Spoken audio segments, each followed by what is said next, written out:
Gostaria de saudar o nosso querido Bispo Emérito, Dom Luciano.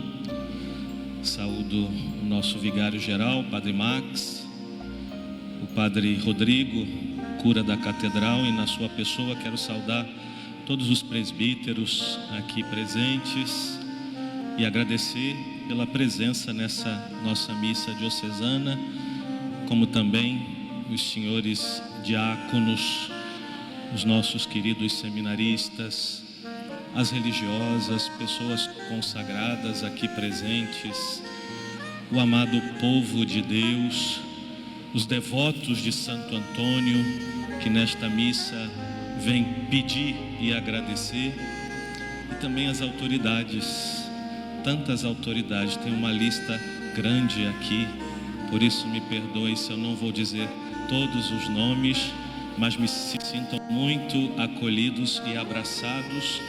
Mas quero saudar o nosso vereador Dudu Reina, presidente da Câmara de Vereadores da cidade de Nova Iguaçu, e aqui representando o excelentíssimo senhor prefeito Rogério Lisboa. Quero, na pessoa do nosso secretário de Cultura, Marcos Monteiro, também cumprimentar todo o secretariado. Tenho aqui uma lista grande de secretários, vereadores. Saúdo as autoridades militares presentes também e tantas pessoas que participam dessa missa, que é a missa diocesana e missa da cidade. E neste ano nós estamos celebrando uma data redonda importante, que são os 160 anos da primeira festa em honra de Santo Antônio em nossa cidade. Podemos constatar que essa festa é já um patrimônio do povo, faz parte da nossa gente. Eu não sou daqui, sou do sul fluminense, mas ouvia falar dessa festa, e aqui vi tanta gente falar dessa festa. Faz parte da nossa gente, da sua cultura, que tem seus fundamentos nos valores cristãos. Santo Antônio é nosso. O Papa Leão XIII lhe deu um título universal, Santo do mundo inteiro. Então podemos dizer que, além de ser Santo Antônio de Lisboa ou Santo Antônio de Pádua, ele é também Santo Antônio de Jacutinga e Santo Antônio da Baixada. Essa é a nossa devoção, o nosso carinho a Santo Antônio. E a festa, minhas irmãs e meus irmãos, se justifica precisamente por isso, porque Santo Antônio é um daqueles santos que conseguiu entrar no coração do povo, no coração dos fiéis. O que justifica tanta festa, e neste ano particularmente grande é a festa. A prefeitura tem promovido a festa externa, a festa interna também aqui. Padre Rodrigo me deu notícias de tanta alegria, de tanta gente, o povo que não quer ir embora. Mas o que justifica isso é a devoção ao santo. E nesses dias, as pessoas da cidade, de outros lugares, passam por aqui para se colocarem diante da sua imagem, que é uma mera representação. E tantas representações belíssimas de Santo Antônio na nossa região, no Brasil, no mundo inteiro. E vem aqui desejosos de conseguir uma graça, de ter com ele um desabafo, uma conversa amiga, de sentir a sua companhia, né? A palavra companheiro tem a ver com o pão, comer o pão juntos. E Santo Antônio sabe comer também o nosso pão de sofrimento, o nosso pão de dor, as nossas lamentações, e reza, intercede por nós, porque ele é amigo de Deus. E os verdadeiros amigos de Deus são amigos dos pobres, dos pobres que somos todos nós. Por isso precisamos comer o pão com Santo Antônio, e no final da missa vamos distribuir o pão de Santo Antônio. Mas eu pensava, meus irmãos e minhas irmãs, nessa nossa celebração de festa, lembrar que Santo Antônio viveu num mundo em crise, aquele século XIII, onde Deus lhe deu a graça de viver a sua missão. Ele também teve que enfrentar crises pessoais. Foi um homem de muito movimento na sua própria vida.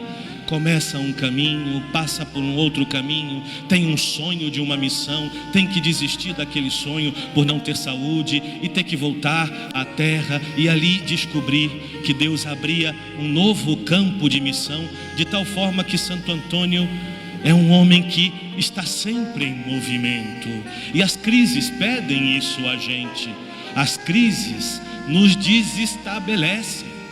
A gente tem a tendência de querer ficar numa boa, mas as crises mexem com a gente, bagunçam a gente e nos dizem: você pode dar outras respostas, mais criativas, melhores, que te preencham o coração. E Santo Antônio foi um homem assim, que não parou, caminhou e teve que enfrentar crises como as nossas crises. Eu quero lembrar uma crise importante que ele teve que enfrentar, a crise de fé do seu tempo. A nossa época também passa por uma grande crise de fé. Santo Antônio teve que combater com caridade os hereges. Ele recebeu até o título de martelo dos hereges. E por isso a gente pode pensar, devia ser um homem polêmico, brigão. Não. Com certeza venceu os hereges com a sua sabedoria e com a sua extremíssima caridade. Hoje as pessoas precisam aprender a dialogar a partir das suas diferenças. Santo Antônio sabia anunciar o Evangelho e enfrentou essa crise de fé da sua época com a coragem do anúncio do Evangelho, com a beleza da pregação de Jesus Cristo. Ele, na sua vida, reviveu aquilo que São Paulo falava na segunda leitura: proclama a palavra, insiste oportuna e inoportunamente, convence, exorta com toda a paciência, com toda a longanimidade. Santo Antônio quis chegar no coração das pessoas. Hoje há crise de fé, um relativismo muito grande domina nossas mentes, que é também crise da verdade. Hoje se fala de pós-verdade, de tal maneira que a gente parece não ter mais confiança de que a nossa razão pode nos ajudar a ter certezas. E aí a gente desconfia até dos alcances da ciência, das ciências naturais. A gente desconfia das notícias que se distribuem e a gente acaba desconfiando mesmo do amor infinito que Deus tem por nós. Por isso é diabólico. Papa Francisco gosta sempre de lembrar isso, né? É diabólico toda essa crise da verdade, porque isso diminui a capacidade do ser humano. E Santo Antônio recupera no seu tempo com o anúncio do Evangelho. E ele diz assim, e é bom para nós, ministros da palavra, padres, bispos, diáconos, ele diz: se pregas Jesus, ele comove os corações duros. Se o invocas, alivia as tentações amargas. Se pensas em Jesus, ele ilumina o teu coração. Se lês Jesus, ele sacia a tua mente. Outra crise que Santo Antônio teve que enfrentar na sua época, e foi Bento XVI, numa catequese em 2010, que lembrava, A crise econômica que atingiu o século XIII, lembrava Bento XVI, com o renascimento das cidades e do florescer do comércio, crescia o número de pessoas insensíveis às necessidades dos pobres.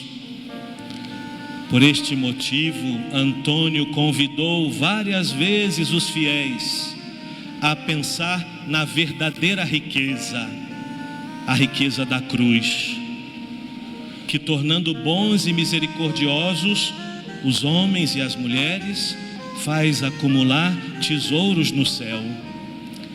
E ele dizia naquele então, e diz para nós também: ó ricos, tornai-vos amigos dos pobres, acolhei-os nas vossas casas, serão depois eles, os pobres, que vos acolherão nos eternos tabernáculos, onde há tudo o que a gente quer: beleza, paz, confiança de consciência, a opulenta tranquilidade da eterna sociedade. Meus irmãos, não é, dizia Bento XVI, porventura este um ensinamento importante para hoje, quando a crise financeira e os graves desequilíbrios econômicos empobrecem não poucas pessoas e criam condições de miséria. Aí o Papa Bento lembrava uma coisa que a gente tem que refletir, e que bom que estejamos aqui, pessoas que representam toda a nossa sociedade. A economia tem necessidade da ética para o seu correto funcionamento, não de uma ética qualquer, mas de uma ética amiga da pessoa. Somos todos irmãos, não podemos nunca esquecer-nos disso. Fé e caridade, as duas coisas juntas. E para finalizar, falando dessa fé e caridade juntas, eu lembro aquele exemplo bonito que deu origem à tradição dos famosos pãezinhos de Santo Antônio. É a história inicialmente trágica de uma mãe que tinha um filhinho de apenas 2 anos. Ela se descuidou e o menino entrou numa poça ou num poço e morreu afogado. E quando ela voltou, encontrou o filho morto, afogado. Tirou o filho daquele lugar, se ajoelhou. Ela morava perto da Basílica do Santo, em Pádua, e começou a implorar o santo, implorar a intercessão de Santo Antônio. E o tempo passava e ela, em vez de desanimar, mais implorava, porque assim os homens e as mulheres de fé não desistem, não desanimam, rezam. Até que ela fez uma promessa de dar às mães pobres a quantidade de trigo de acordo com o peso do seu filho. Então as mães pobres foram beneficiadas. Não sei quanto aquela criança pesava, mas certamente as mães pobres tiveram pão com fartura, e naquela cultura o pão é a essência do alimento. E assim nasceu a bela tradição de Santo Antônio e os seus pãezinhos, pensando nos pobres, mas juntando também a fé. A fé e a caridade são duas respostas importantes para esse tempo de crise em que nós vivemos. Na pessoa do nosso padroeiro se cumpre de forma grande e bela a palavra que nós acabamos de ouvir no Evangelho: a árvore se reconhece pelos seus frutos. Os frutos de um homem de Deus, de uma mulher de Deus, como os frutos de Santo Antônio, perduram com o passar do tempo e até se multiplicam. Que o seu exemplo e a sua intercessão nos ajudem no nosso caminhar concreto, em meio a tantos desafios, mas nunca perdendo a esperança que a fé nos dá. Amém.